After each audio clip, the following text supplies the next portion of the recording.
Hello, Barry Anderson from Trade Ideas with today's edition of What Makes This Trade Great. Well, not so much what makes this trade great, guys, but we have to take a look at the SPY today.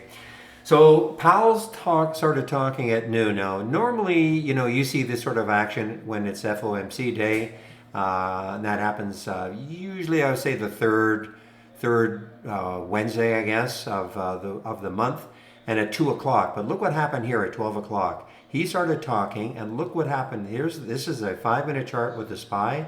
The SPY had a big pop up, came back down a little bit, another major pop up, and then look at this.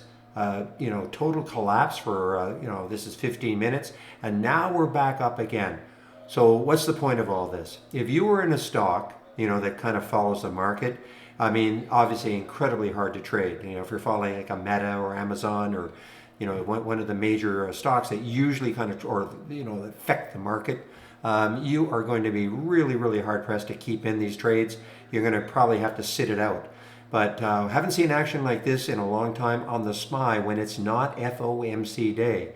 So just thought I'd bring this to your attention. Always good idea to have a SPY chart up and running when you're in any trade. A lot of the stuff that we do, the stocks that we look at, trade ideas, they kind of fly under the radar. They're not too affected by what the overall SPY markets or what the overall SPY is doing, the overall market is doing. But on a day like today, it really helps to have a SPY chart up just to keep track of what is happening. Okay, everybody, want to get back into the room. Have a great evening. We'll see you tomorrow.